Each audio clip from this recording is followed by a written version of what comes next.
He or she isn't responding to me.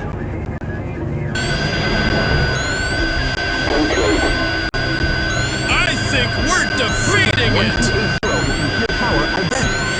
Yes, I hear you. Okay, Vertex 1280, return back to the airport ASAP. Okay. I snapped out of whatever state of shock I was in and tried to flee to safety. But by the intense heat and how quickly the flames were spreading, it made things really difficult, even considering how the exit door was jammed shut. We managed to gain some control, but it's too late.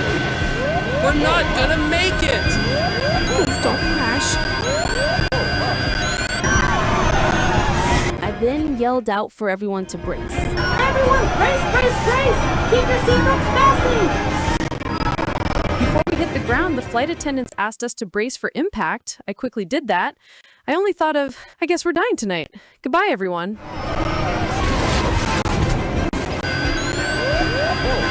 We ain't making it! Goodbye! Goodbye! We're gone! It's over! Lucas is driving southbound on Minter's Chapel Road towards Highway 114.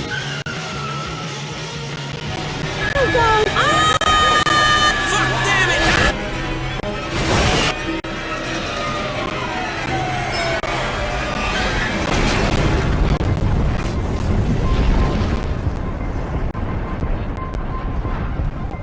The Convair 990 crashes into an open field near a creek. The full load of fuel instantly ignites. Pieces of the plane slammed into Lucas's car on Minter's Chapel Road. He is killed instantly. Then I just blacked out for a while.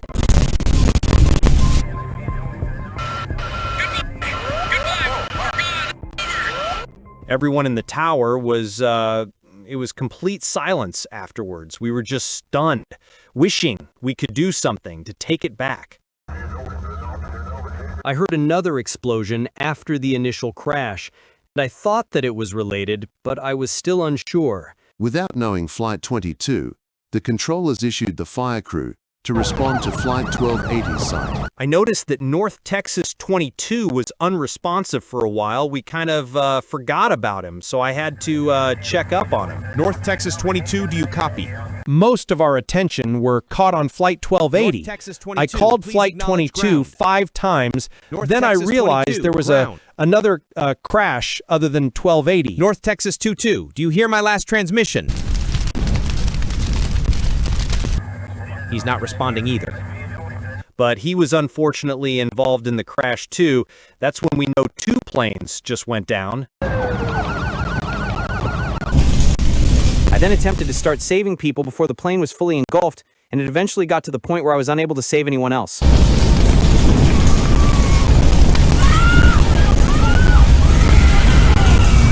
Everyone get out from the back! Make sure you watch your step!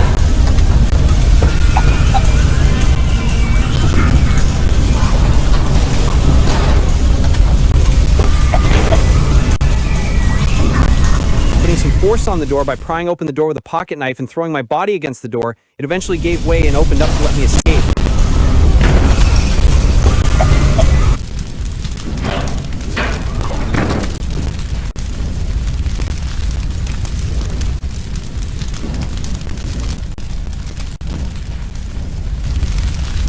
After my escape, looking behind me showed the extent of the devastation. Looking around, I couldn't find the briefcase that had the documents stored in it. I sent a letter to my boss informing him of the crash and the loss of the documents. They come across the wreckage of Flight 22, of which they didn't expect. That's odd. This fire over there. Lemtel ATC. Hey, we got wreckage on the runway. Heavy fire.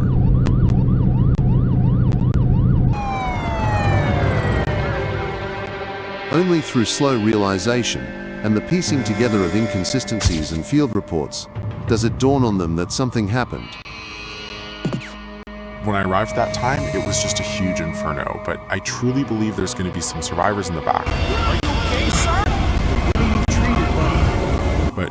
only 2 came out alive. It takes firefighters less than a minute to arrive at Flight 22's site. Once we walked towards the engine, which was further down the runway, there was trails of debris and blood along the engine's path. The engine, which was bloody, totally shredded the 2 poor pilots of that plane. I just wish I'd never seen that ever again.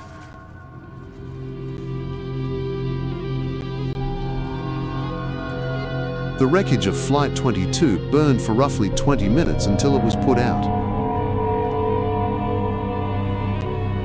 We just did everything we could. We were pleased there was at least survivors.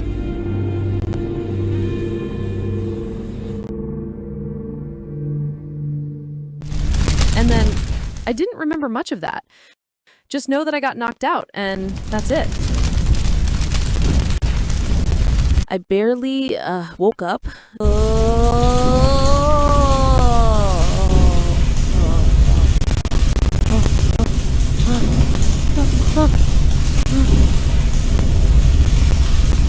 I was seriously injured. I couldn't move up. Help!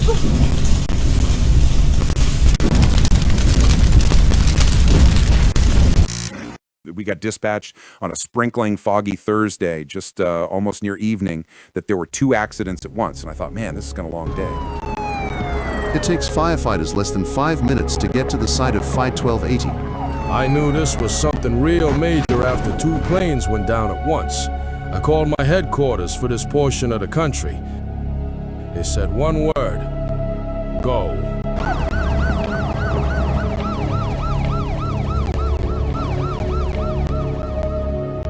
When our team first arrived on the scene at the Vertex flight, the wreckage almost seems near intact with heavy fire. I saw the fuselage, all of that, so I had some hope for survival.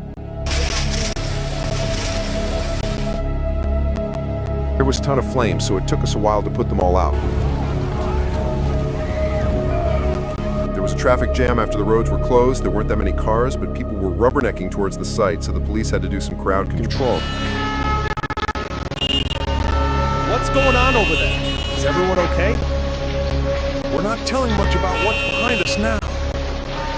What are those people doing here?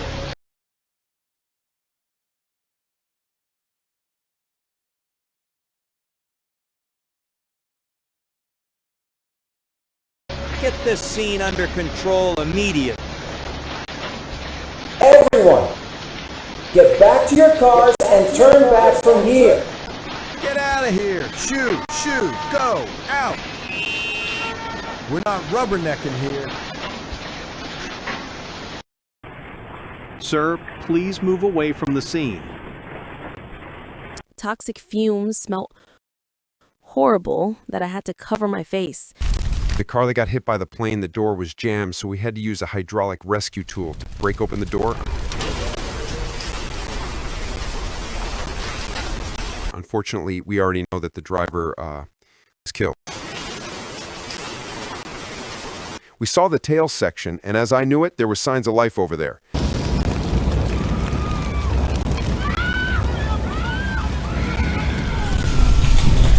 I screamed and yelled out help once Recky's arrived. Please get me out of here!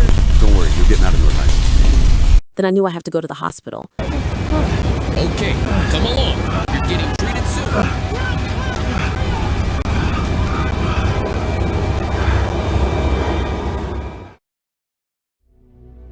Breaking news on KDFW this evening. We just have received major accident at Dallas-Fort Worth Metroplex. Early reports show there's 2 airplanes colliding each other on the runway at Dallas-Fort Worth Airport. Authorities have not yet confirmed passengers on board and death toll, but emergency crew are on the scene and rescue efforts are underway.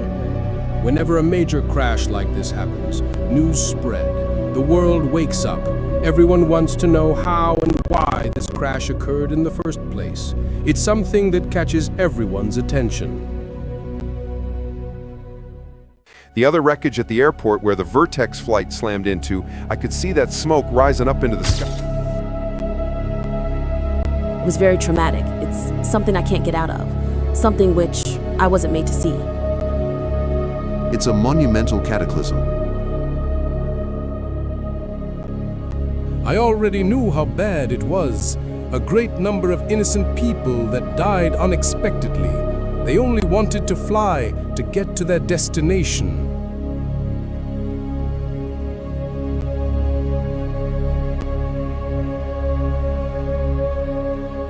After this major crash happened, it was the deadliest crash of that year, until another plane crashed as 4 months later dethroned this crash.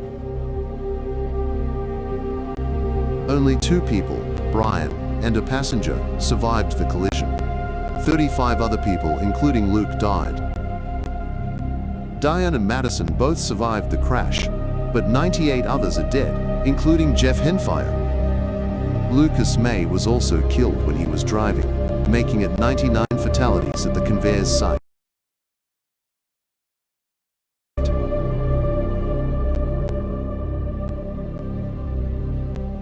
In total, with Flight 22, 134 people are killed. 2 planes colliding in a major airport, it's going to be a major accident, so they'll most likely jump on it right away. Investigators from the National Transportation People are killed. The National Transportation Safety Board arrived just 5 hours later. Darnell Holmes is one of the first investigators to get to Dallas-Fort Worth International Airport. When our team and I got the call that there was a major accident in Dallas-Fort Worth with 2 aircraft down, we knew we had to immediately jump on this, get out there right away basically, because we were told that this might be DFW's worst accident since it opened. A lot of our investigators were already off investigating both the World Airways and Air Florida accidents that happened 2 months earlier out on the East Coast, so we were stretched pretty thin personnel-wise. All right, careful. Watch your footing. They always have to deploy at a crash site after a plane goes down so they can investigate deep into it to prevent more crashes from occurring. For Darnell, the accident is an eerie reminder of an investigation 5 years ago. March 1977. 2 Boeing 747s jumbo jets collided on the resort island of Tenerife. 583 people died. It's the deadliest recorded aviation disaster. It's just like that accident in the Canary Islands 5 years ago. You can still smell it, eh? Fuel's heavy in the air.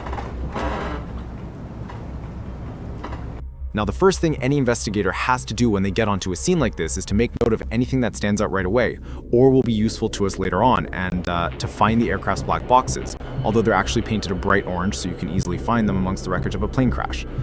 I didn't expect the plane to be in this state.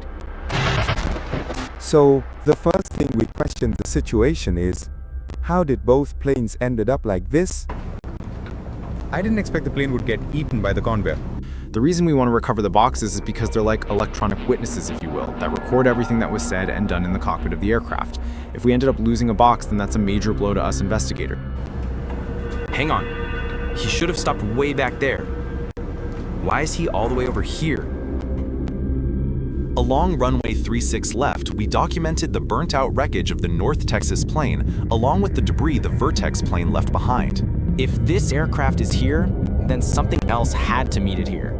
The debris pattern left behind was consistent with a collision between the F-27 and the departing Convair, but something didn't quite add up in our books. All these clues that he's on a runway and he missed them all. Unbelievable.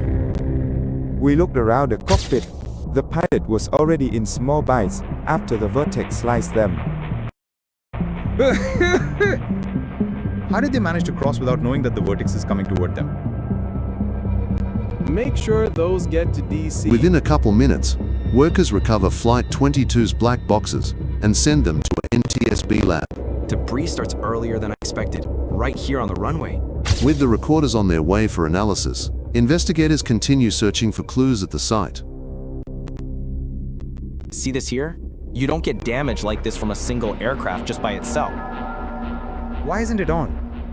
We checked the surroundings, and the runway guard's light is out of service. I see. Investigators now have clues that the guard lights were disabled following the storm just hours ago. Runway warning light isn't on also, but how did Flight Jaime High cross the runway without realizing the conveyor is coming to slice them off? Baffled us. It's a miracle that 2 people survived this hell. I expected all of them to be dead in this disaster because the wreckage said it all. Eventually, the team also split up to investigate Flight 1280's side. After every major commercial aviation, theories galore. First, the controller wasn't there. Secondly, the other crew was lost in the fog. Thirdly, they weren't trained in such situation. Darnell is eager to hear from the witnesses, especially the controllers in the tower. An NTSB investigator interviewed me to describe what I saw. I was the last person to have contact with North Texas 22, so I had some plenty of information I had. The hell was that? The controllers didn't see much, as the fog hid the show. That's when we decided to inquire with the controllers that were on duty at the time of the accident.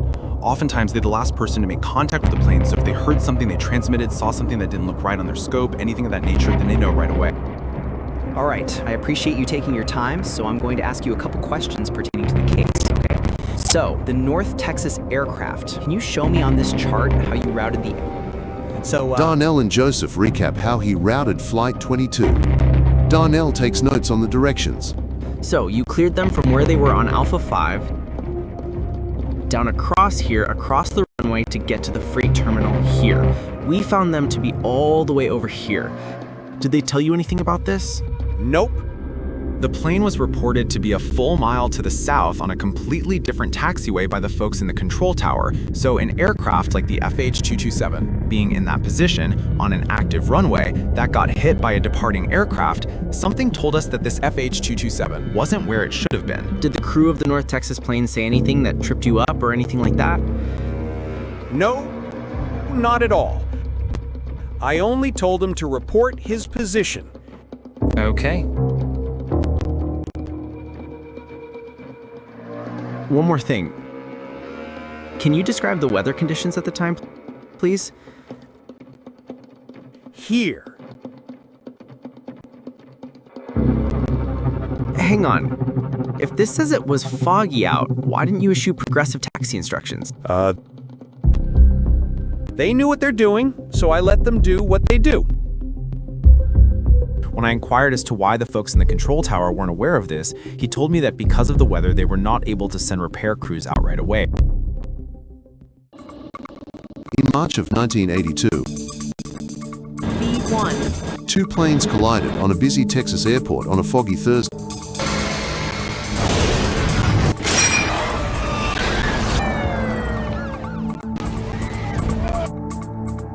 "134 people died. About 2 miles or so beyond the threshold for the reciprocal end of the runway, we found the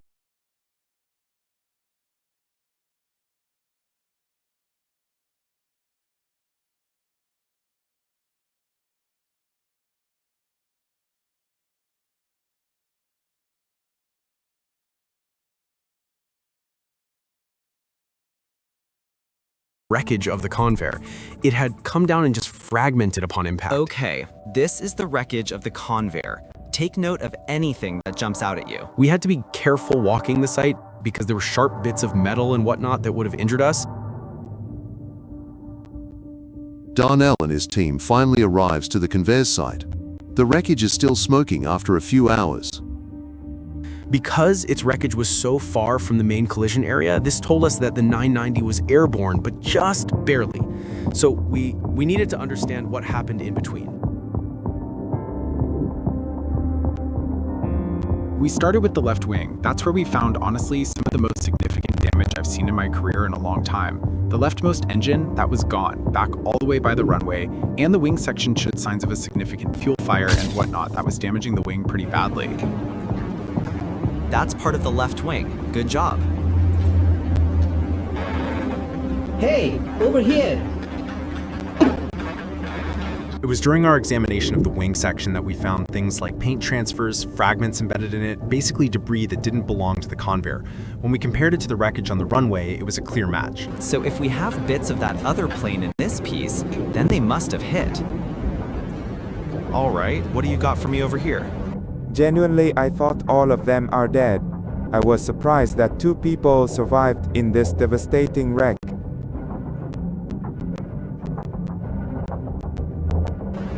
So the car got hit here by that, and it skidded across the grass. Whenever investigators arrive on a crash site, the first thing they see is the devastation left. So it first struck here. That could probably be the wing.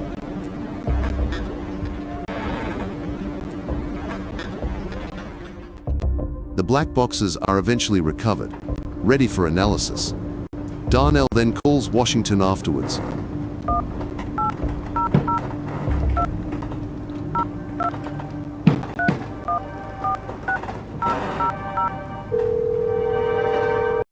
Doesn't call for.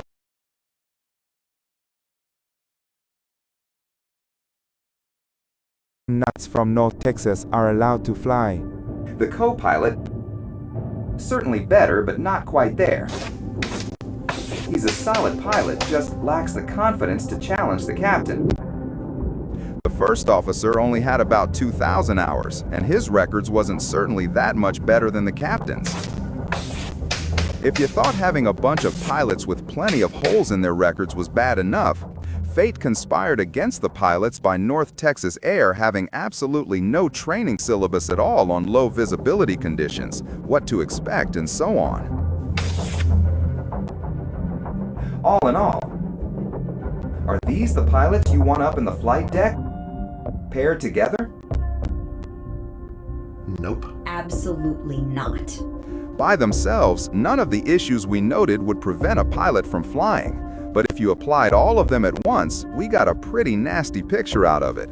Yes, they were qualified to be out there flying, but qualifications alone don't guarantee a safe pilot. To sum it up for the crew that time, North Texas was a walking blind. They're completely lost. Vertex, on the other hand, they knew the drill. On your ice! In a situation like that, our human brains can't react quickly in low visibility.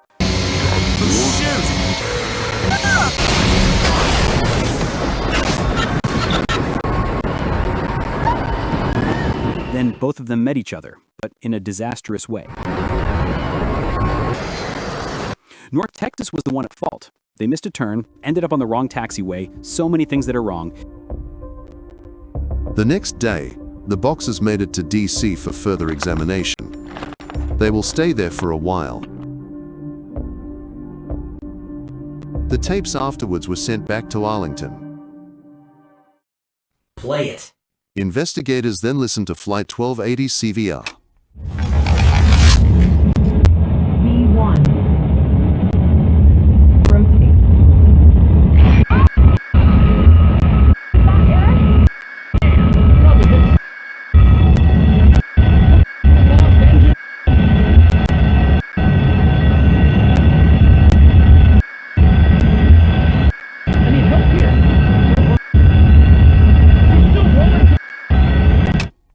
The quality of the recording was poor.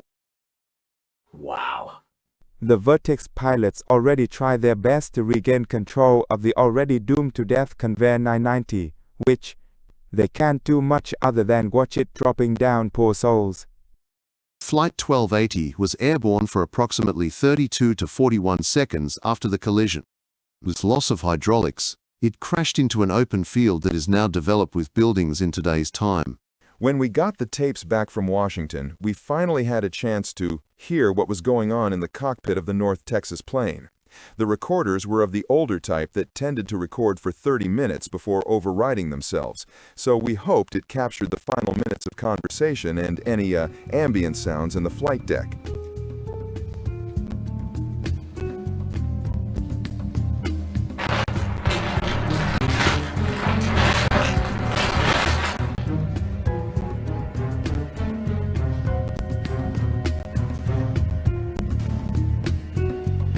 The thing I wonder is, why does the pilot taxi at 30 knots in this sick weather without asking the controller for progressive taxiway?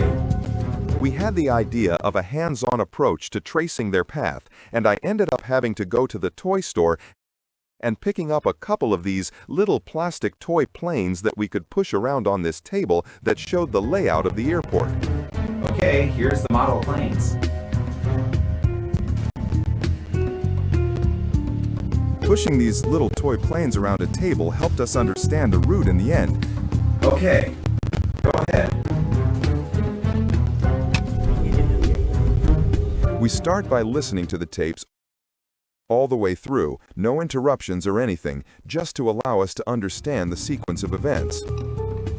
All right, so far so good. A little stressed, but that's to be expected.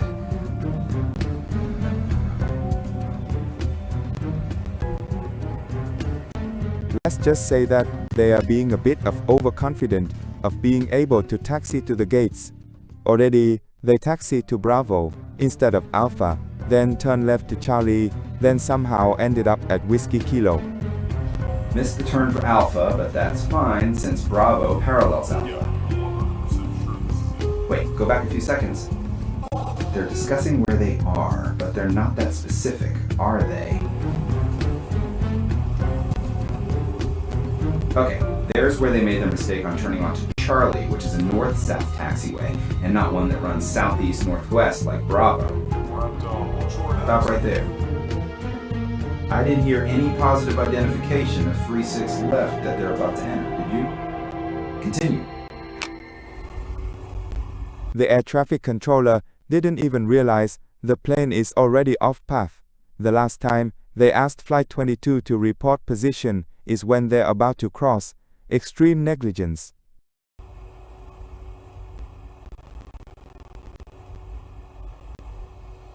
Listen to that right there. That's increasing engine noise. We have Vertex 1280 bearing down on them like a bat out of hell. On your eyes. Shoot. Ugh, they didn't stand a chance.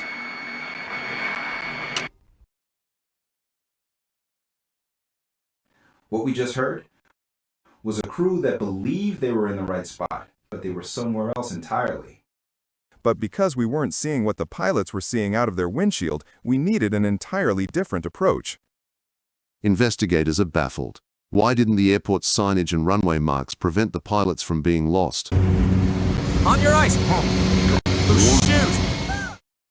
To help us better understand how the North Texas guys could have gotten as lost as they did was to perform what we call a taxi demonstration. We went to Collin County Regional where they took off from and basically acquire one of their Fairchilds and one of their pilots flew into DFW and just taxi around the same route they did. Investigators retraced Flight 22's route.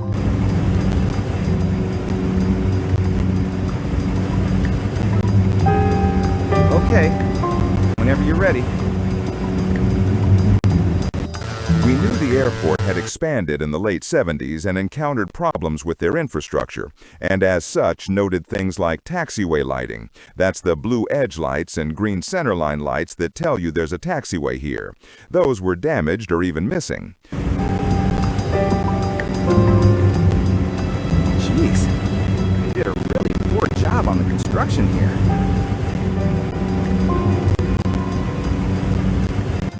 The yellow signage that told you which way to go, they were a confusing mess of misleading or incorrect signage. Okay, stop right here. You see that sign on your left over there? Up ahead of us? Is it telling us to turn left or continue straight to reach Charlie? There's another one further up, but that says to turn left onto Whiskey Mike to get to Bravo. That's not on our charts here. At the Whiskey Mike intersection is where Flight 22 took a wrong turn onto the new taxiway, Charlie.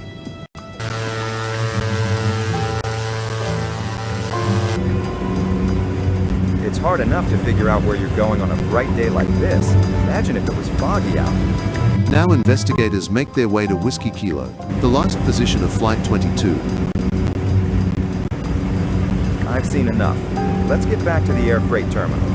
Once we understood how bad things were on the ground, it became obvious that it was incredibly easy for us, or other pilots for that matter, to get confused in broad daylight with minimal fog, perfect visibility.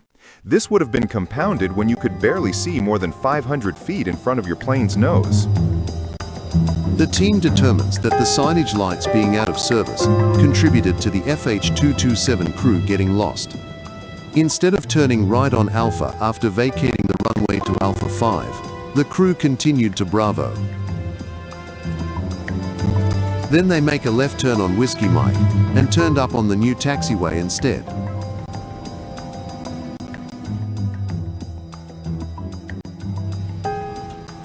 If they continued on Bravo, they'd still be okay, since it mostly parallels Alpha. Investigators are left with one perplexing question. Why did the crew of the FH227 drifted off path? But something made them turn onto Charlie. Why's that?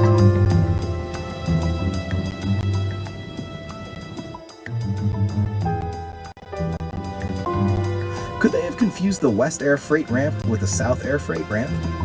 Now we're getting somewhere. They claimed that the pilot was doing everything, while the co-pilot did nothing. Overconfidence led them astray into thinking the South Air Freight area was in a completely different area, prompting them to turn left onto Charlie. When they realized their mistake, they turned onto Whiskey Kilo, then tried to get to Echo and backtrack down the taxiway back towards Alpha. If the hydraulic system controlling the slats failed, it could explain the plane's loss of control. The leading edge slats on the left wing retracted, which increased that wing's stall speed, and with the departure of the number 1 engine disabling captain's instruments and the stall warning system, they never even knew they actually lost the engine. What was that, Eric? The hydraulic lines were cut, causing some slats on the left wing to retract, but the slats on the right wing are still down, causing the left wing to lose lift. The plane began to roll. They got leading edge flaps and slats retracting from a badly damaged left wing. They're trying to correct one way, but the aircraft keeps rolling. The damage from the collision that resulted in engine 1 departing from the aircraft damaged the front wing spar and tearing into the fuel tank. Because of the amount of fuel, this caused a massive fuel leak of more than 47,000 liters of fuel spill. The 990 would have been barely flyable, but cannot outfly fire that's consuming.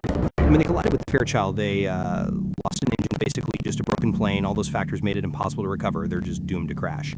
In theory, if the Convair flew even longer, the fire could damage the wing further to the point of failure.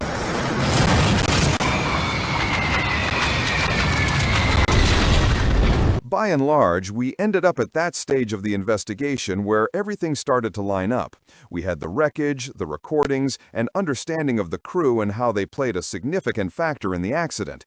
All we needed to do now was to find that one very important element that linked all of them together. The accident investigation took 12 to 26 months to complete. It's at this stage that the investigation becomes permanent. Every piece of evidence, calculations, every conclusion has to be clearly documented. No single failure caused this accident. It was a chain of events, each building upon the last one.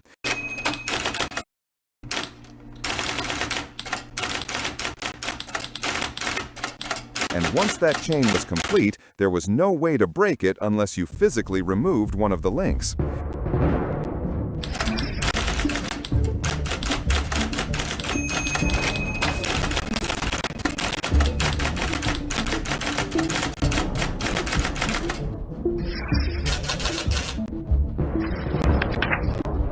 Accidents like this are never simple, but the lessons they leave behind, they have to be to ensure nothing like this happens again. The final investigation report of the accident is finally published in 1984, just 2 years later.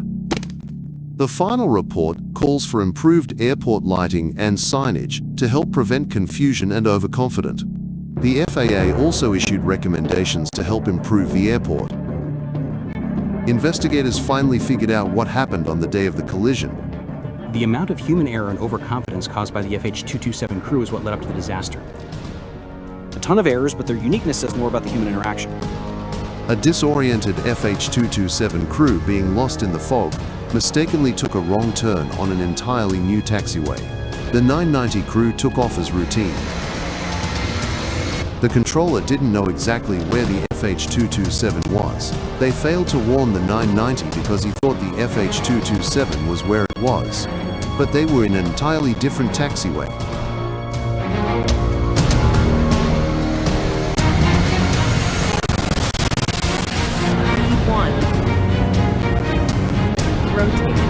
On your ice!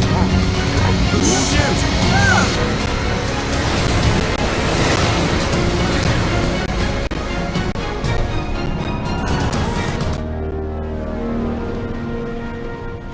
In the end, someone must have done something wrong that caused this accident. There was just really no hope in this one.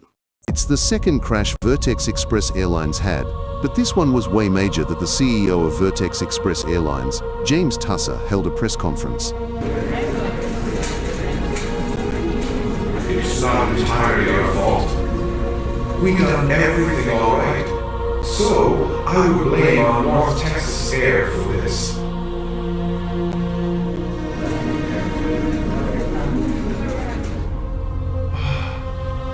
Hundreds of people died that day. I just wish it never occurred, especially for my airline. Families of the passengers and crew on both flights, plus the survivors, and even Vertex Express Airlines themselves, filed lawsuits against North Texas Air in federal court. That crash just turned my whole life around. I stopped working as a stewardess and worked for a desk job for the airline instead. The documents did make it to the parent company by another person as I was in the hospital getting treatment for my injuries. After the crash, North Texas Air, or NTA, started improving training for their pilots in foggy conditions. Soon after, North Texas Air went bankrupt as a result of the crash. After the collision, the FAA placed DFW under scrutiny and issued directives. 2 aircraft, 2 crews, all brought together by a moment of confusion in the fog.